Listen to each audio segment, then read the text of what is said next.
fencing, that's what Dad and I did for years at home here, and we had food plots. Right. And then, Everybody's happy when you have them because of neighbor, Hey, neighbor. I'm gonna try and call you after the Geez, meeting, so I'll talk to you. Because you're keeping the deer in the area, but, yeah, but costs money, That's but, time and money Yeah. and, Catching up for the morning. yeah, the other guy next door to me there in that round Richter, he's like, I should maybe plant some of that stuff. He said, I have a deer by my house and yeah. we gotta have food.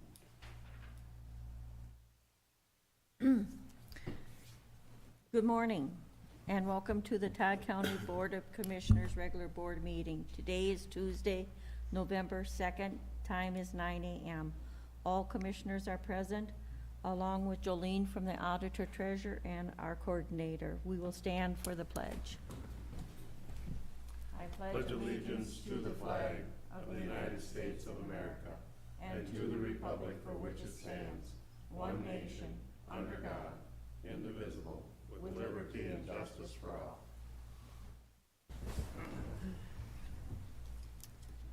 Are there any amendments to the agenda? The auditor's office has none. If there are no amendments to the agenda, I'll ask for a motion for approval. So moved. Motion by Newman. Is there a second? Second. Second, Erickson. Discussion? Hearing no discussion, all in favor? Aye. Opposed, and carries. Okay. And Jolene? The potential consent items for this morning are the meeting minute approvals from October 19th, 2021, the resignation of Kevin Brown, Resource Conservationist Ag, on 10/21 of 2021, appoint and support enforcement aide, Rocio Rivera, 11/7/2021, appoint a support enforcement aide, Kayandra Haran, start date to be determined, hire full-time correctional officer Tracy Becker, start date to be determined. Okay. Is there a motion for approval of the potential consent items? So moved. Motion by Kircher. Is there a second? Second. Second by Kneisel. Discussion? Hearing no discussion, all in favor? Aye. Aye. Opposed, and carries. This morning, we have before you the auditor warrants for October 2021. The printout has been sent for your review, and the warrants for publication are attached. Our recommendation is the Todd County Board of Commissioners approves the following by motion to approve the October 2021 auditor warrants in ACH, manual, and regular formats for a total of $7,079,079.66. Okay, is there a motion for the auditor warrants? So moved. Motion by Erickson. Is there a second? Second. Second by Kneisel. Discussion? Hearing no discussion, we'll do roll call. Commissioner Kneisel? Oh, I'm sorry, I'm in the wrong order. Commissioner Newman? Should be Erickson Commissioner first. Erickson first, I'm He sorry. moved. Commissioner Erickson? Yes. Commissioner Kneisel? Yes. Commissioner Newman? Yes. Commissioner Kircher? Yes. Commissioner Becker? Yes. Thank you. The next one we have is the commissioner warrants. Those printouts have been sent for your review and those warrants for publication attached. Our recommendation is that the Todd County Board of Commissioners approves the following by motion to approve the commissioner warrants in ACH and regular formats for a total of $95,546.89. Okay, is there a motion for approval of commissioner warrants? So moved. Motion by Newman. Is there a second? Second. Second by Kircher. Is discussion? Hearing no discussion, roll call. Commissioner Newman? Yes. Commissioner Kircher? Yes.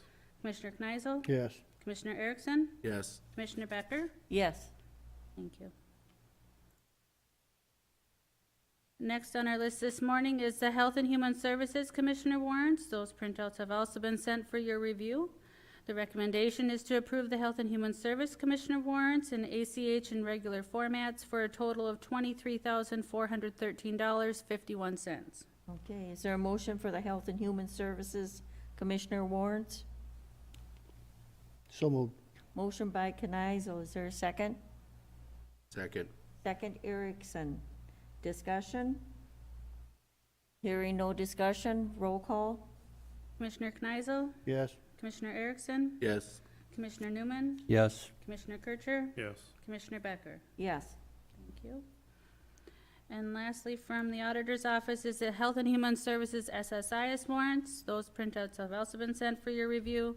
The recommendation is to approve the Health and Human Services SSIS warrants in ACH and regular formats for the total of $83,492.35.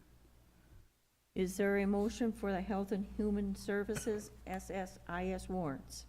So moved. Motion by Kircher, is there a second? Second. Second, Newman, discussion? Hearing no discussion, roll call? Commissioner Kircher, Aye. Commissioner Newman, Yes. Commissioner Erickson, Yes. Commissioner Kneisel, Yes. Commissioner Becker. Yes. Thank you. We'll go into ditch, Nancy?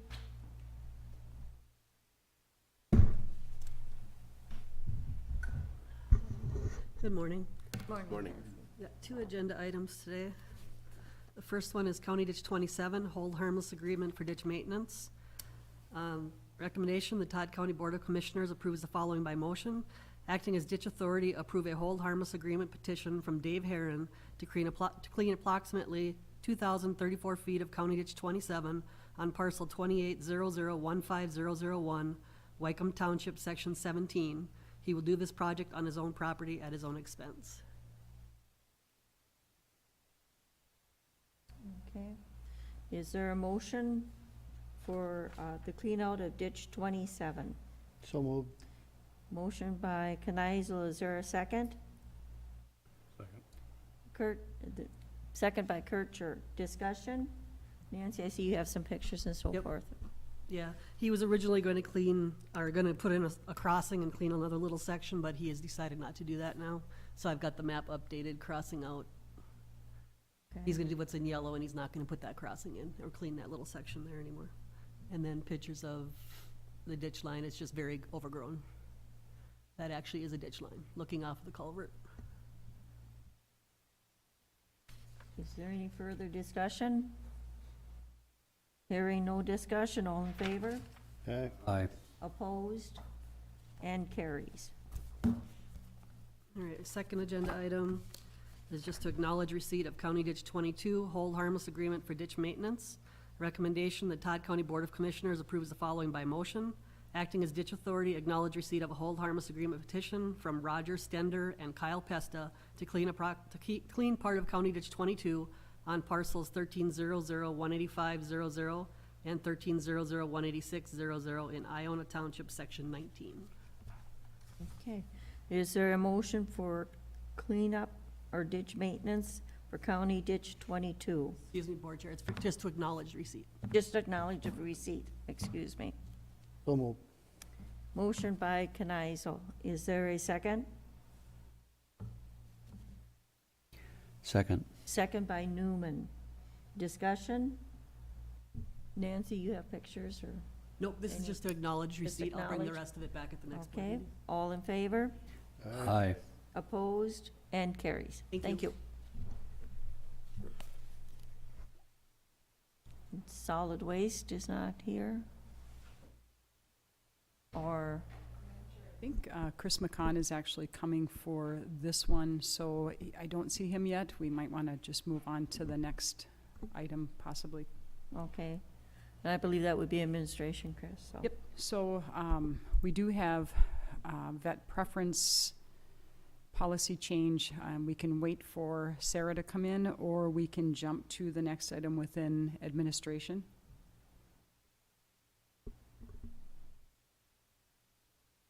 Okay, if it's all right, Madam Chair, we'll move on to the next item under administration, which is the a board action for discussion on community solar energy systems, solar farms in Todd County, and this would be non-residential. Madam Chair, this topic was brought forward by Commissioner Newman. He had some concerns regarding just some language within the ordinance potentially, and solar farms coming into Todd County. So he wanted an opportunity to share those concerns and talk about what our next steps might be. So Commissioner Newman, I'm going to turn it over to you to share some concerns. Okay, thank you. We had a little brief discussion at the last board meeting. We did pass a residential panel, and I received phone calls after the paper had come out, and residents had seen where we had discussed a little bit about the solar panels, solar farms. The one individual that called me had been approached by a solar panel company, was offered about $800 an acre, which is, pretty good money compared to farming. He did hire an attorney, cost him a couple $1,000s for legal fees. Found some discrepancies, the lawyer had found some discrepancies in the contract. And after this gentleman started questioning the individual that had contacted him, they quit contacting him. But what I found interesting was the contract would be for 25 to 30 years. Okay. This individual would have to have insurance or insure the solar panels, which would be on his property. And then if anything happened to the, if they went bankrupt or whatever, his take was he figured the county would have to do the cleanup. So the second individual that called me, his concern was where did our prime farmland go? Back in the early mid-2000s, planning and zoning, that was an issue that if we had any more land development, prime farmland, you're taking prime farmland out of production. So that was his question was whatever happened to the prime farmland. So that brings us back, and then attending the AMC conference and listening to Stearns County with their concerns on what's going on, because they're having more and more people being approached to put these solar farms in. So it's a federal subsidized thing, and people are out there to make money. So that's my take. Okay, Chris, I know you did some little bit of research. Yep, Madam Chair, I did speak with the Stearns County Administrator just to get a little more background from Commissioner Newman's information that he shared with me. So Stearns County did look at putting a moratorium in place on their solar farms just to do a little bit of more research on the impact of those solar farms. They did not decide to go through with a moratorium, but the Stearns County Administrator did share information with me on what that process would look like. So I think if that's something the board wanted to do, we would be able to look at those steps and make sure that we get the steps right if that's the wishes of the board. But one of the interesting things that I saw within the Stearns County Planning and Zoning ordinance is that they have decommission language within their ordinance, and that's not something specifically that Todd County has in their ordinance. So Adam and I had a discussion about that yesterday. We also took a look at Morrison County's ordinance, and they have decommission language within theirs as well. And that was a concern that Commissioner Newman specifically spoke about. So just looked at those differences within the ordinance.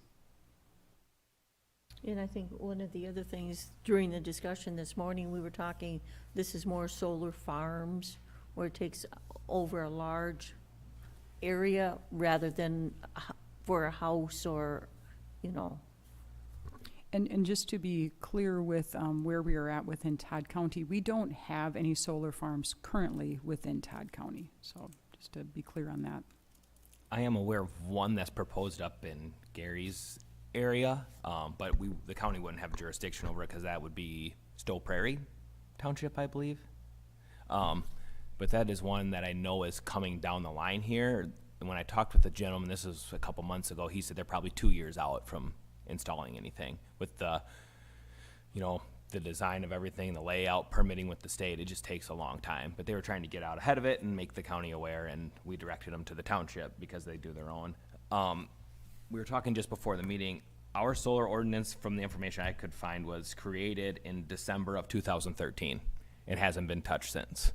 There's probably a lot of new information, especially looking at surrounding counties. I do think decommissioning is an important aspect of that, of addressing that. How are we gonna hold the landowners or these developers that do these solar panels accountable to remove those, because it shouldn't be on the counties to do that. I also think we're gonna see continued increase in what we would refer to as community solar energy systems. Those are those residential type systems that serve energy on that property but have an interconnection with the grid. If they're ground mounted, they require a conditional use. It seems like that type of permitting is maybe exceeding what we really need. We could set some different performance standards. So if we're going to be looking at the solar ordinance, I think it makes sense to look at it holistically and see what type of positive changes we can make, and not just that solar farm piece of it. That's really the only comments I had on it. I have a question for Commissioner Newman. You said $800. Was that a lease payment or a purchase payment? No, lease Okay. for, It's the same thing with the tower system out there. That's what they're doing, is a 25-year lease. When they're putting up these towers. That's the other thing, is when they decide to move their towers, do we have a decommission on them? I don't think our ordinance had, are you talking cell towers or wind tower? Okay. No, we haven't, had that, but that would be another thing to consider. We could almost just create a decommissioning section that would encompass all of these components, potentially too. But I think you can maybe speak to this more. If we're gonna place a moratorium, you gotta have a plan and have somebody come on to help you review it and such, but that's what that professional would do.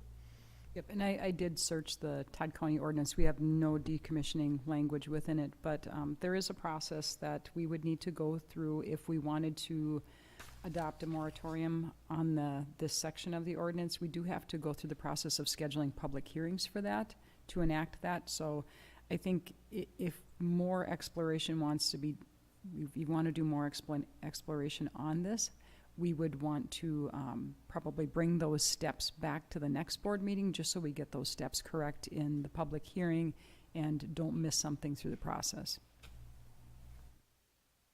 And maybe even have further discussions with some of our surrounding counties on the challenges that they've gone through with the solar farms, or maybe even the wind farms, just to hear their challenges and bring those back to the board, so we can look at this as a whole instead of just one specific piece. Madam Chair, I have a question.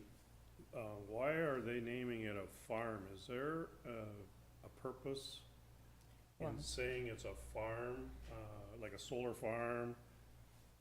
We've had that discussion as far as tax value or on the Well, that's land. what I'm wondering too. I don't know that I can answer your question, other than that our local ordinance says solar farm. That's part, what would be part 3 of section 9.20 is solar farms. So I guess that could be another thing to change. Need to ask our assessor, does it change the valuation process of the property from ag to something else, or does it stay ag, or? Is this a good work session topic for next meeting then, to It bring might be. everybody in? and that's correct. Is it commercial or is it ag, you know? And I think they're trying to keep it ag, and Yeah. so, And that was a topic that I discussed yesterday with the Stearns County Administrator as well, the taxation of that. So I think all of that, they're very good points to bring up and discuss. And I think maybe Adam could be directed to maybe have some of those conversations with surrounding counties on those challenges and bring those back to a work session, if that would be appropriate. I'll ask, as commissioners, where do you want to see this? Need to address it. It's an Yeah. up and coming thing. So. yep. We're gonna see more of them. I think now is the time to jump on it, Yep. so. I think Okay. Bring we're in it back to agreement a there, work so. session? at the, And maybe the November 16th have the meeting? assessor Yeah. here then too. Madam Chair, if I could just update, the assessor did just chime in on the conversation. And Okay. he said that it's classified ag if under 1 megawatt and commercial if over that. Oh, okay, so there is a definition already. And that's another thing, looking at neighboring ordinances versus ours. Ours has no reference to power output. So the sizing of it, it's more of how is it connected? Is it used on site? You know, so that could be another component to look at in this process is should we be changing our, you know, different sizes would indicate what you're required to get for permitting. Because we have no reference to kilowatts or megawatts or anything in our ordinance It's here. your jive, so. And the other thing would be interesting to know is how many panels it takes to make.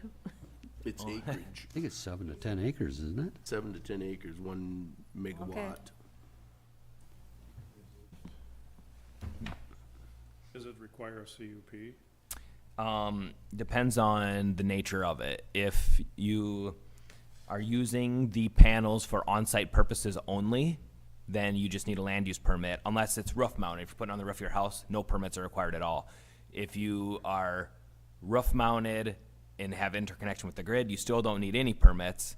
If it's ground mounted and interconnected with the grid, you need a conditional use. And that's what we're gonna see more of, is the smaller systems serving on-site energy purposes, but have an interconnection with the grid because of the payback that they get from that.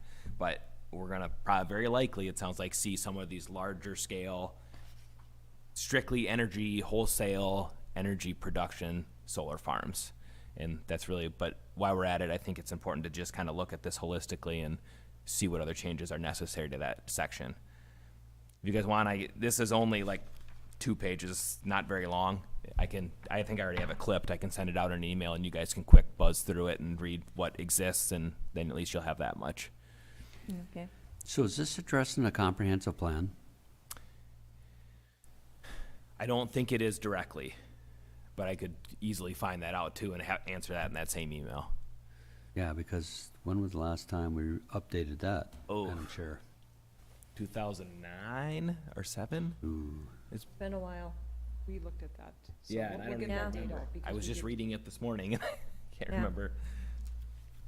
Okay. Yeah. Well, I'll get So- those 2 things sent out today. I'm here for hearing sure. from the commissioners to bring it back to work session on November 16th.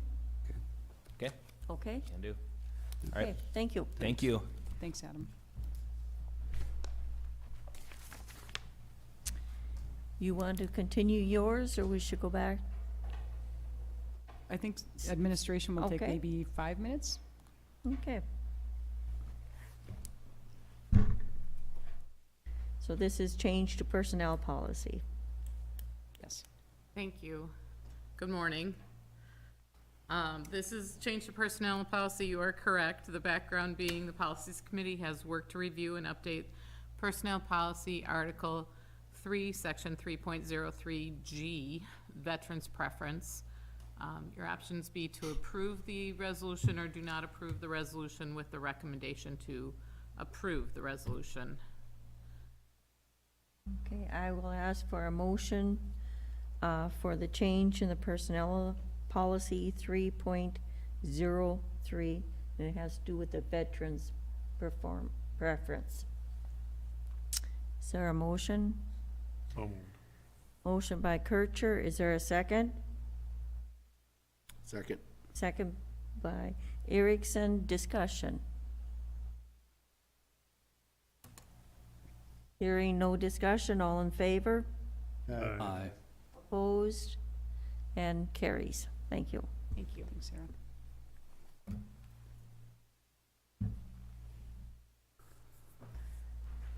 Come up, Chris. I apologize, I must have missed my window. We're just fast this morning, right? We have for your consideration a resolution. This is required by the state to declare the market price for municipal solid waste. And the attached resolution is for a market price of $79 a ton. And so the options are to authorize the chair to sign the resolution or not sign it. And we would recommend that you sign the resolution. Okay, is there a motion to set the market price for 2021? So moved. Motion by Knizel, is there a second? Second. Second, Erickson. Discussion. Madam Chair, have we done this before? Every year, this is related to the Department of Revenue and how they tax solid waste. So every year, they require that we submit this statement. I don't. Madam Chair, Chris, why do we wait till November to do this? But Good question. Well, we usually wait for the MPCA to ask us, and they ask us in the fall. I am a little bit late, but I did let David Crowell know, and he didn't even respond. So okay, so does this go through December, or is it a fiscal year that goes into 22 then? it's a declaration for the calendar year of 2021. And it's really, so when they're looking back in 2022 at compliance, they're gonna look and see that we paid the solid waste management tax. Paperwork, okay. Okay, any further discussion? Hearing no further discussion, all in favor? Aye. Opposed? And carries. Thank you. Yep. And I believe we've gone through everything. And so now we will go into closed session for negotiation strategies. The commissioners will hold a closed session pursuant to Minnesota Statute 13D.03 to consider strategies for labor negotiations. And the time is 9:26.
come shut.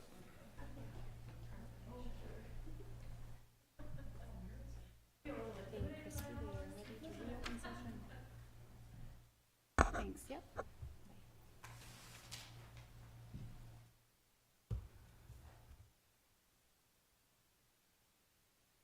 We okay then? Okay. I'll call the meeting back to order. The time is 9:54. And we will go into standing reports. Auditor Treasurer. Jolene. Yep. I hid my sheet. The only thing I'll make note of from the Auditor Treasurer's Office perspective is to remind that there are 4 elections happening that affect Todd County residents today.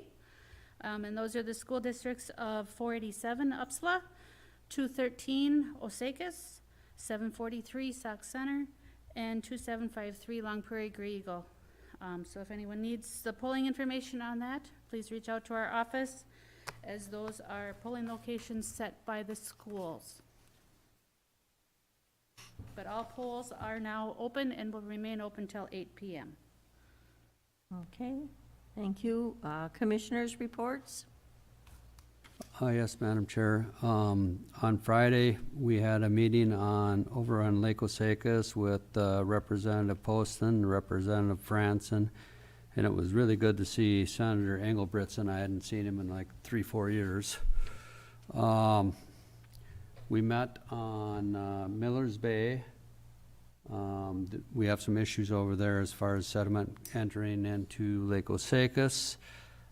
Representative Poston surprisingly got every agency from the state to show up in person, which was impressive because normally you don't see that. So the MPCA, the DNR, Army Corps, all of them were present at this meeting. We're going to continue to try to resolve the issues. There has been a committee set up to work on trying to figure out a resolution to get this issue solved. I was a little disappointed. Daisha did send me an email that she had another appointment that day, but nobody else from Water and Soil showed up. So I was only rep from the county there. Douglas County had their Water and Soil individual there. So we're going to continue to work on that, try to resolve it, and Senator and the representative said they'll do everything they can to find us funding to resolve it. So that's all I got. Okay, any other commissioners? Okay, coordinator report? Thank you, Madam Chair. Last night I attended the Todd County Development Corporation Special Broadband Meeting with Commissioner Kircher and Commissioner Kneisel.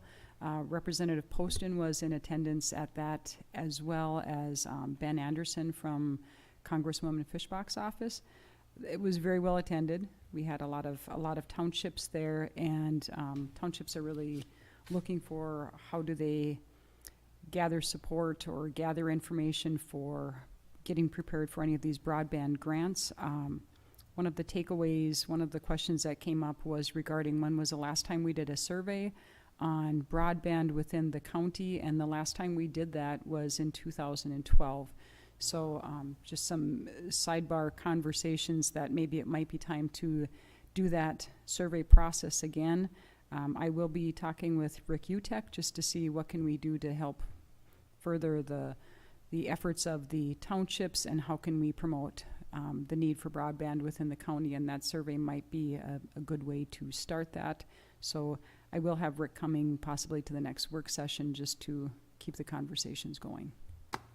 Madam Chair, if I may, with the new ARP funding, we have not had any discussion That's correct. about what we are going to do with the funds, and I would suggest that we start an informal discussion on what we are going to plan on our ARP funding. And part of that would be with broadband. I think that this board needs to start discussion and come up with how we are going to strategically use this money. So We could actually do that on the work session. If it's the probably wishes, the November 16th work session.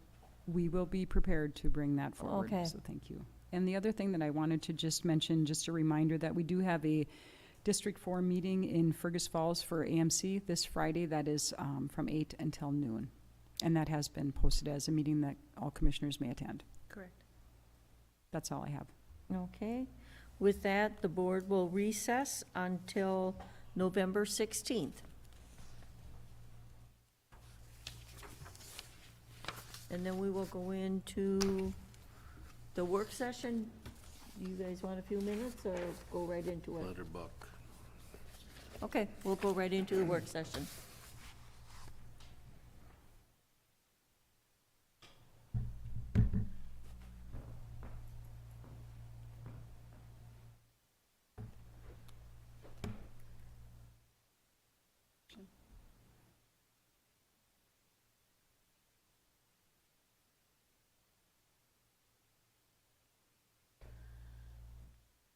Good morning again. So first topic in work session is the adoption of the County Personnel Act as well as the Personnel Board of Appeals.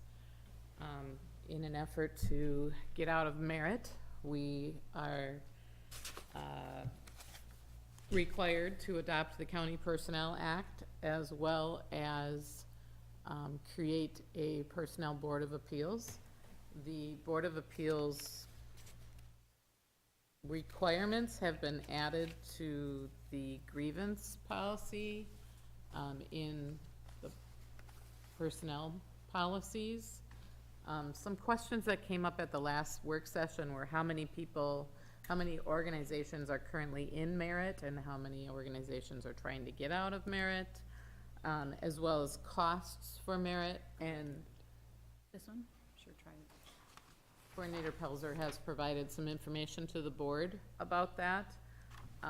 When I asked employees of merit how many people were in organizations were in merit, they said 53 counties and 51 agencies. So there's a couple counties that have combined together to make it 51 agencies who are currently in merit. There are currently 13 organizations trying to get out of merit in 2021. And you can see there the costs of being involved with merit have increased substantially. In 2016, the cost was $12,000, and the anticipated cost for 2022, if we stay in merit, is $33,600. So that's a huge chunk of change to be in an organization such as that.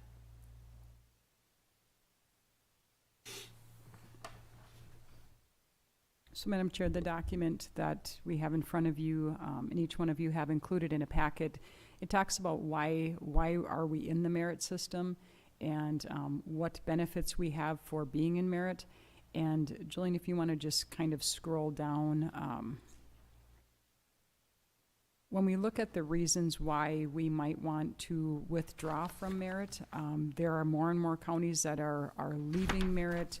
The number of counties that remain in merit, the cost gets dispersed among those remaining counties. So we know as these numbers continue to dwindle, the cost is just going to increase for staying a part of the merit system. We also know that the application process currently is very cumbersome. We have applicants who have to apply through the merit system, and then they also have to apply through Todd County. The merit system is not something that applicants are being told when they're done with college that they have to go through this merit system process to apply. So we feel like we might be missing some people from applying. We currently have NeoGov in place. We've had that in place for, it could be 3 to 4 years for sure, maybe a little bit longer than that. That is the same process that the merit system uses. So we already have those processes in place to handle the applications, to score the applications, to do all of those things that merit does through that recruitment and hiring process. And Jolene, if you want to scroll down just a little bit more on this. So when we look at how to withdraw, there were many steps, there are many steps that we have to go through to meet the requirements of merit to be certified to withdraw. And after all of these bullet points, I'm not going to read them all one by one, but you can see check marks after almost every one of them.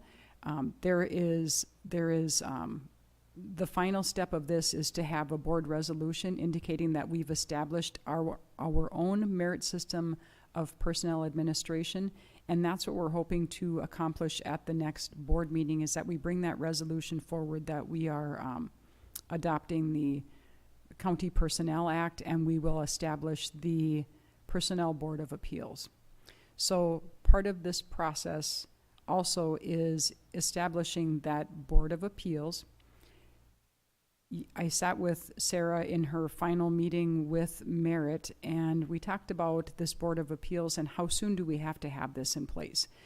They would like, of course, for us to have this in place before we actually do the exit with Merit, but we don't have to. They're allowing time for us to make good decisions on who should sit on this board, what those rules should be, how will that board function along with our county board as we go through an appeal process. So we don't have to rush to get that Board of Appeals in place. And Jolene, if you want to click to the next PDF tab at the top, you certainly can. Right here, I find it interesting to start out with, the merit system requires that we be an equal opportunity employer. But in this, the affirmative action plan is an optional. That just contradicts what they're just saying. To me. Right. We don't have to, we do have an affirmative action plan, I'm assuming. We do, we want to make sure that we have a good one going forward. They're not requiring it to get out of merit. That's strange, because they require it when you're in merit, but, okay. There seemed to be a little bit of leeway in some of the items that we discussed, and we appreciate a little bit of leeway. It's very nice that they're willing to work with us to get the Personnel Board of Appeals established, but yes, that optional component was a little interesting. So moving on to the next tab. Sarah and I have looked at other counties in how they have set up their their Personnel Board of Appeals. Some have set up a policy on it, which makes it really easy for this Board of Appeals to function, to know what their role is. This is a draft of the policy, and it has not gone before our policy committee. So that is something that we're going to be bringing tomorrow in an effort just to keep things moving forward with our time frame of receiving that certification to exit merit by the end of the year. We just wanted to keep things going. So this kind of outlines those rules. We talk about the policy and what the purpose is, who makes up that board, how the persons are appointed. And if we scroll down, we talk about what jurisdiction they have in statute and what they can and can't do. We also added in the appeals procedure. So how that appeals process goes.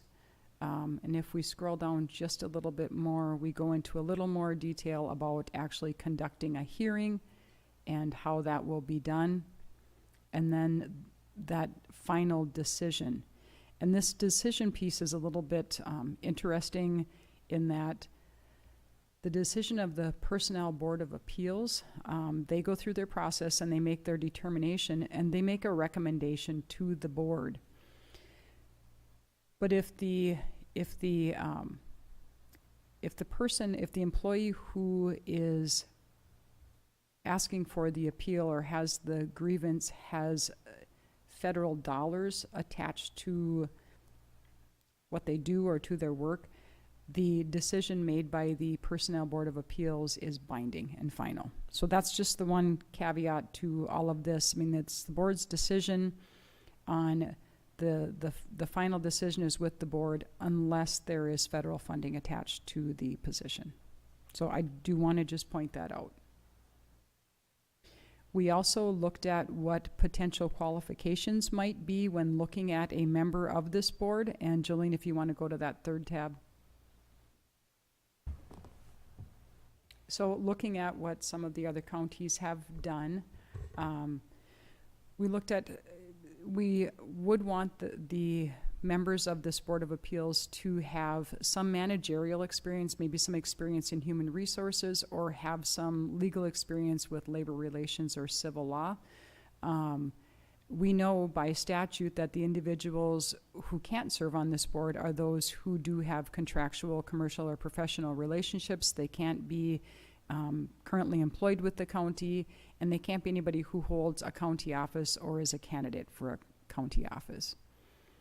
Some counties have put term limitations on, and some counties have set up to 10 years of experience in these areas. So these are things we'll talk through in policy committee and bring back to the board for recommendations. A majority of the counties do set a per diem and a mileage for when and if these Personnel Board of Appeals meet. And again, I'm gonna just share that in the counties that we've talked to, this board meets rarely, if ever. So very few and far between that this board is actually used, but it is a requirement to have it set up. Okay, then after our discussion, I think we've got policy tomorrow, We do. and then it will probably be brought back again on the November 16th, It will be or brought will we, to board on the 16th. okay. Or we could wait until in December if we so choose to, correct? Because this does not have to be passed until, It has to be passed before the end of this year. okay. And I mean, all of these things take time. What we've been told through Merit is that when we submit for final approval to leave Merit, it can take a couple of weeks. We do not want to go into the first of the year and be charged a higher rate. We're not getting out. Mhm. Okay. So I would like to see this come back to the board on the 16th, but that doesn't mean the board has to make a decision to pass it. We can bring it back to another board meeting if you're not ready to make a decision. But if we are ready, I'd like to move forward. Any other questions, concerns? Okay. Thank you. Yep, thank you, Chris.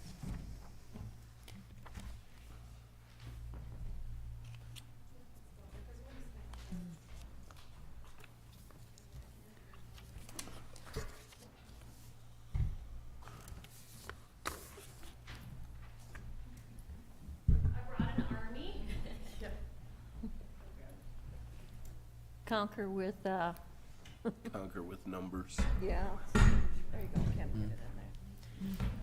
So good morning, Madam Chair, Commissioners. Good morning. We just wanted to kind of bring to a work session, it's some informal discussion about what we have going on currently within our transportation program. Through the years, since when I arrived in 2014, we had a stronger program that we have today. We found it's been declining, but especially through the COVID pandemic. So, Catherine, you want to give a current state as what we're at with our volunteer drivers, and I brought the team with because it affects each and every one of our units. So, with any questions, recommendations, I just wanted to be sure that we were all a part of the discussion. Sure. So current state as of today, and looking back to 2017. In 2017, we had 25 volunteer drivers. 2018, we had 22. 2019, we had 21. And then in 2020, we dropped to 14. Currently, we have 5. And 2 of those drivers only drive seniors. We only have 3 drivers right now that are available for our non-emergency medical transit, which we're mandated to provide, and then our social service transportation, which is mostly Lisa's unit, which is visitations, drug testing that we're also mandated to provide. So we're in a bit of a crisis moment right now, and I think that as much as we like to replace our volunteers, we know statewide there's a shortage of volunteers. We also see that the people who want to volunteer A lot of our drivers signed up when this was focused on seniors and driving seniors. It's morphed into driving more and more for these mandated programs, and we don't see that going away. So it is more challenging, as you know, when we're transporting children, transporting those with mental health issues, that type of thing. So we are finding it very difficult to replace those volunteer drivers. I won't go into all the rationale, but you'll see it up there as well, that those ongoing needs we have with transporting children, transporting after hours and weekends, utilizing county vehicles would be really useful. But again, as a volunteer driver, they're not eligible to use a county vehicle. Some of those other issues we're seeing, and that also our volunteers are aging, you know, and being able to transport 3-4 children is not the simplest thing to do. And what we've been doing to address it all along, this isn't the first time we've come and talked about our driver program. I want to say it was 2019, we discontinued our contracts with all the health plans. So we've been trying to work through this issue to keep these drivers that we have for what we really need them for. We do have the 3 different buckets, like Catherine was saying, the medical transportation, the senior transportation, and then social services transportation. So we really see the volunteer drivers as senior transportation and medical transportation. With the social services transportation, it's not the best situation in the first place to use a volunteer driver. So that's why we're looking at what some other options could be for that. We have been trying to use home health aides where we could. Front desk staff have helped. Social workers, case aides. So we're using all of our staff right now.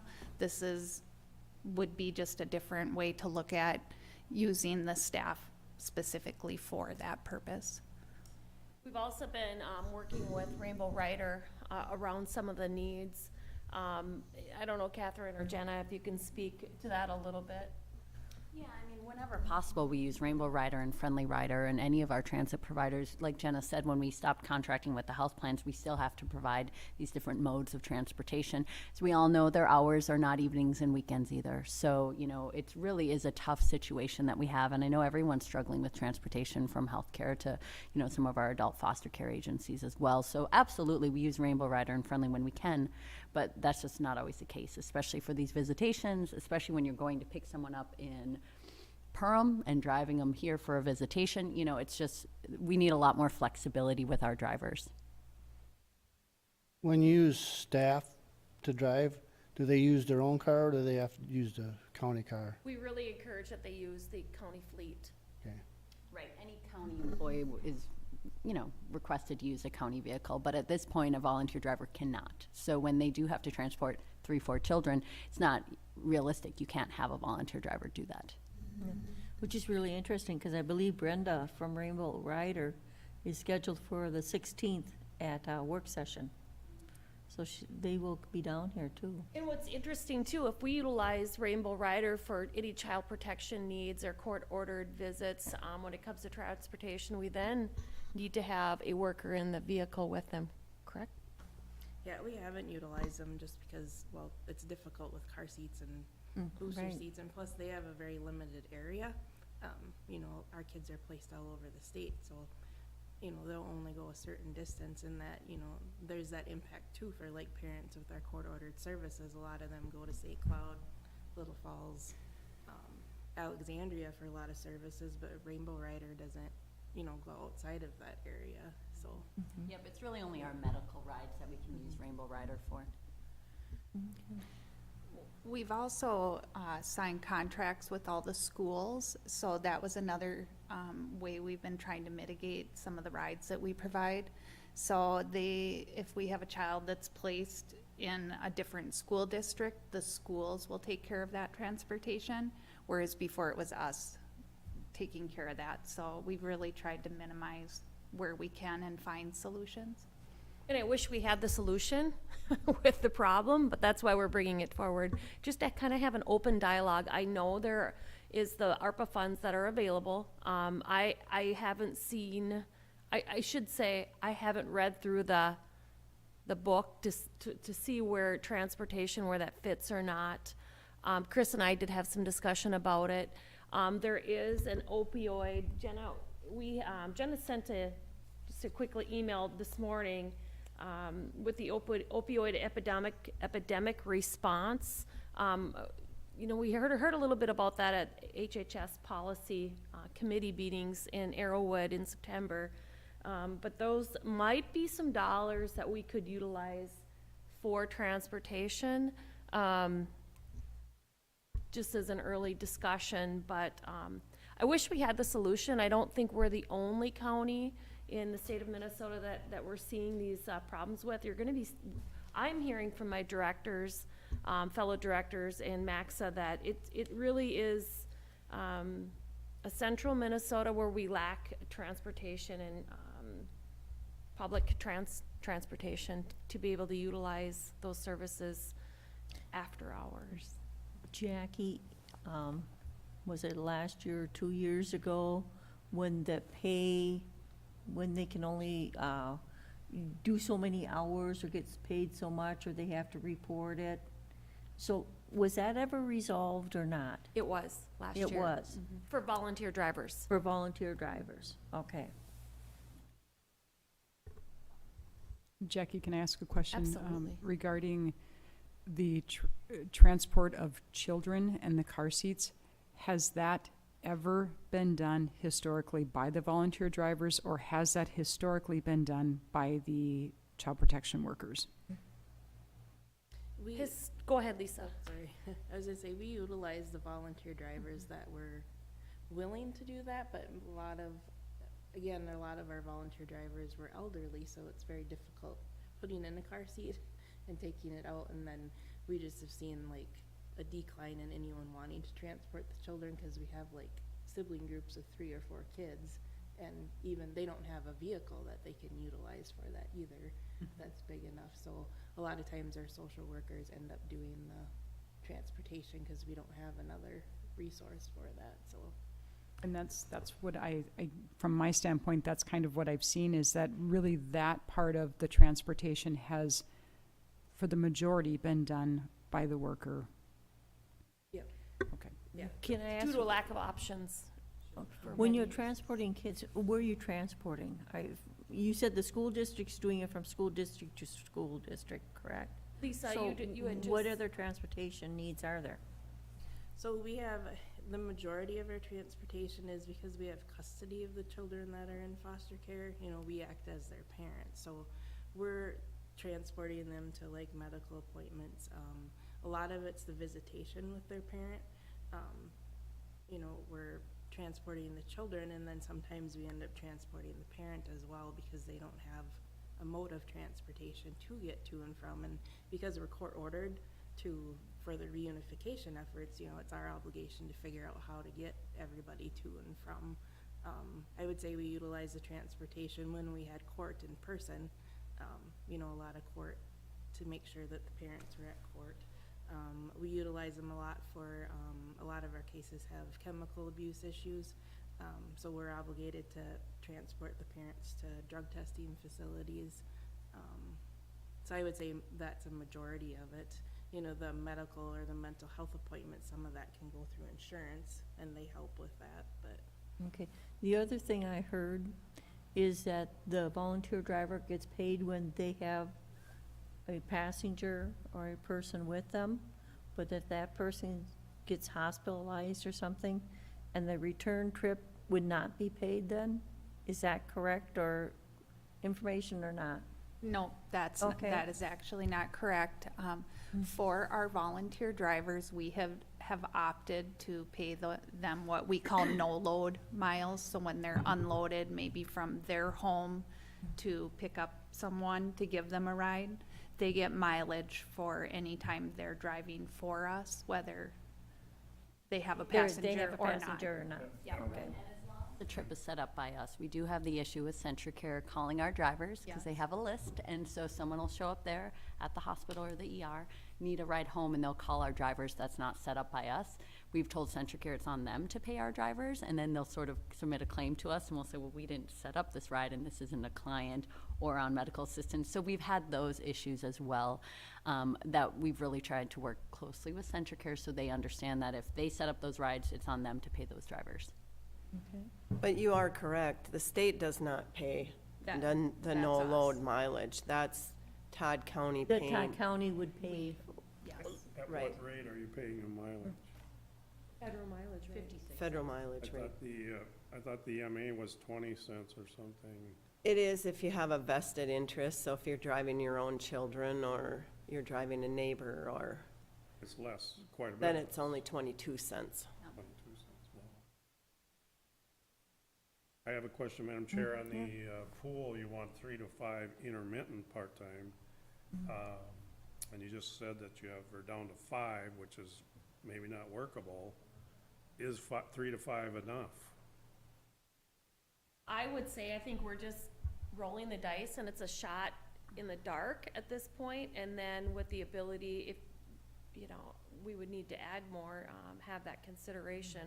We're just really trying to problem solve a problem here without really knowing the true capacity of what our needs may be, because we can't predict what tomorrow will bring with some of our clients or families or court orders, so, it's an early The goal estimate. is that we stop using some of the social workers in Lisa's group, Yeah. right? Because Well, again, your that is. productivity is dropping with your workers because they're having to do the other responsibilities. Right, so I mean, I think right now 3 to 5 is an educated guess. I think the 3 drivers we have now are used constantly. We need at least 2 more to even just kind of be able to rotate them, you know? Burn out after a while. Right, and we've seen with the home health aid pool, the same thing, the intermittent part-time, that's a really good way to sort of, you know, some want to drive 40 hours a week, some maybe only want to drive 10. So it would be a way to sort of, you know, have that flexibility, and then also have flexibility with evenings and weekends, you know, because that's something that would be part of the job description, is that, you know, and we'd have to figure out how we'd rotate that, you know, evening and weekends. But now we don't really have any ability to do that unless it's our own staff. So if we hired them part-time, and what we gotta be careful about is number of hours per week, cause there's a window look back on insurance and things like that, so that's why I'm saying when you got 3, and you got a lot of transports, you gotta be careful about, your look back on your window on hours, and it kinda gets into a nightmare for us, because then it's kinda, do we have to pay health insurance now and all these other benefits? Madam And- Chair, And would they be a part of the union too? That's another issue, because they become part-time employees, because the unions do represent the part-time employees, so. Madam Chair, that is something that we have kind of talked about as well. We know what our needs are, but, yeah, I don't know what kind of interest we'll have in the community without benefits. I don't know. Jackie, have we advertised this in papers that, you know, that there is a need for volunteer drivers, and put an explanation of what actually it concerns, or what the pay is? Not for a while. We work with RSVP, that's the Retired Senior Volunteer Program out of Mahabiatwa. And they do, you know, again, we have mostly, our volunteer drivers are those recently retired. So they are constantly, when they sign up someone for RSVP, the sheet asks if they're interested in transportation, and if they are in Todd County, they give those to us. I haven't received one of those in years. But no, we haven't done advertisements. Part of the issue we have is, and I've had these conversations with a couple people that are interested. Either it's they're getting the 22 cents per mile and they want to get full 56 cents for driving their family members, which is not the whole point of the program. The point is being a volunteer and driving anyone, right, that we have a need for. Or they come in, they see the amount of paperwork they're required to complete, and they back out because it's confusing and it's complicated. Or they say, well, I just want to drive seniors, and that's wonderful too, and we often get them for that. But I will say what's becoming more and more challenging is the idea that volunteers can say no to rides, you know, and that's absolutely their choice. But sometimes we can't say no to rides. These have to be done. So we anticipate continuing to use volunteers for our senior transportation program, our MA. But what I think we just can't meet the needs of Lisa's unit right now. And also the amount of stress it puts on our county employees to set up transportation for these visitations and drug testing is really difficult. And we need to have sort of an in-house way of addressing this long-term, because I don't see it getting any better. You know, we can try and recruit more drivers, but it's a very different thing when they're volunteers than when they're a county employee. Madam Chair, I think if it's been a long time since we've asked for volunteers, I don't know that it necessarily hurts to maybe advertise for those volunteers to see what kind of interest is out there. If it's been a couple of years, we might not know the interest that's out there, along with doing another plan of intermittent, but I don't think it hurts to see what the interest might be.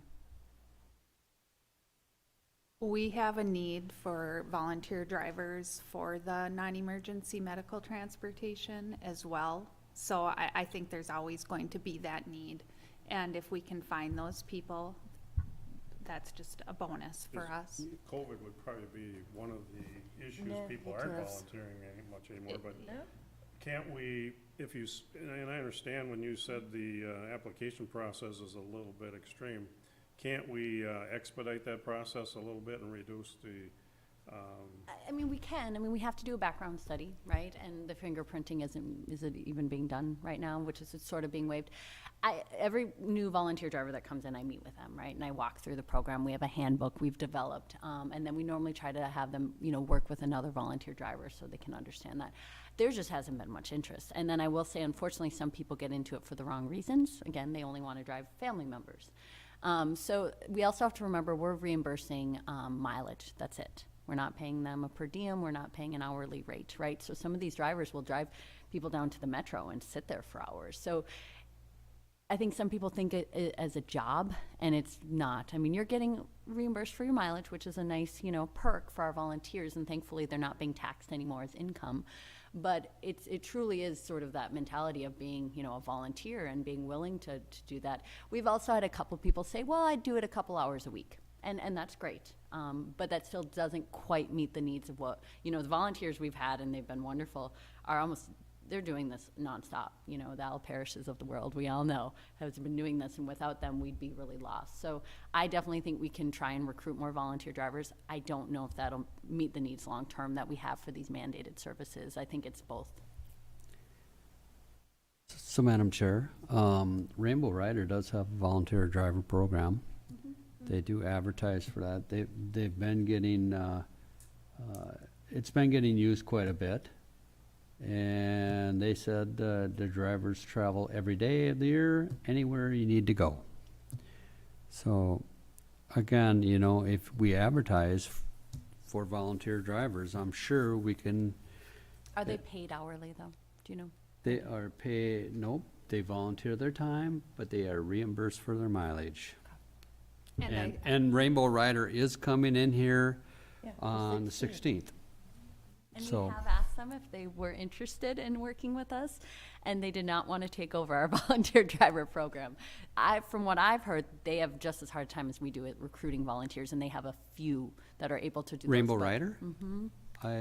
We've never discussed that at a board meeting, so Okay, I'm and not we'll aware of have to that. hear more from them. Maybe that's changed. Okay.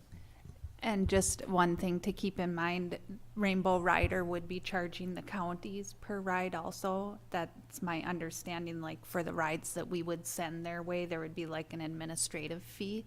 So that's there is a price tag attached to it for the county to do that. I But- can't answer that because I've never discussed it with them Yep. until I was aware of this today. So until Yep. we have that discussion. Yes, so just maybe something to keep in mind when you do talk to them. I know Friendly Rider, I want to say it's $10 a trip, if, you know, for those kind of trips. well, the other thing is, you know, gas prices are increasing, so now, do I wanna drive my car for 54 cents a gallon?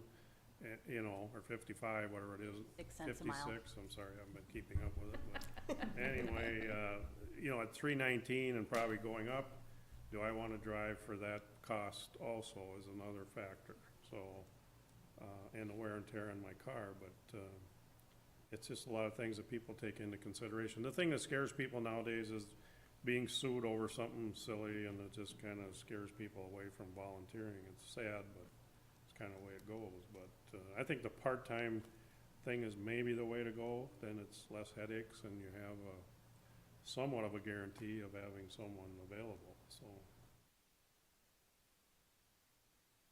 and Commissioner Kircher, our home health aides are considered part-time intermittent, and they are not a part of the union. So I'm not sure how that happened back in the day, but, you know, maybe that is something that could be considered as. Could be something to look into. Really not be, but. Yeah. And, yeah, I don't know how they're included, excluded, I don't know. when it's designated as well.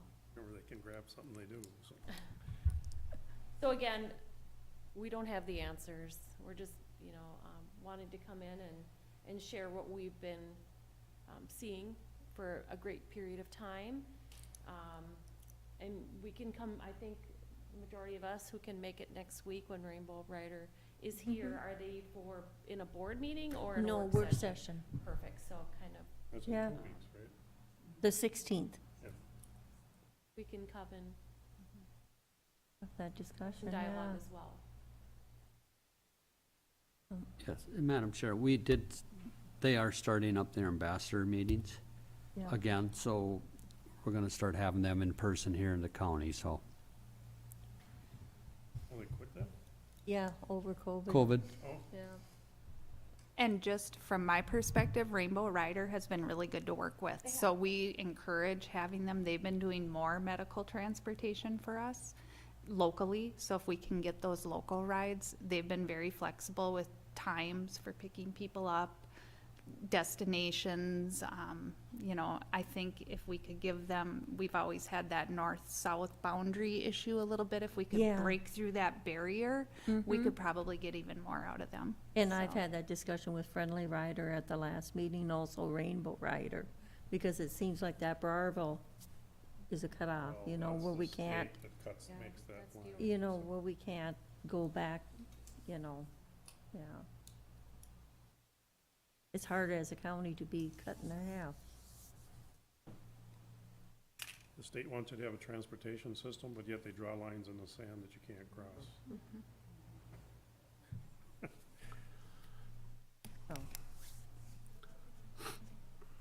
Okay, Okay, thank you.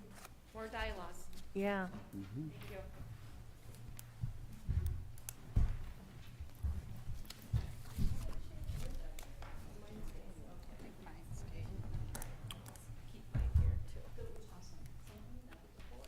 And that would conclude the, I'll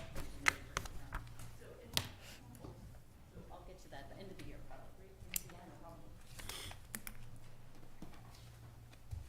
oh, I see Adam's got the solar information on.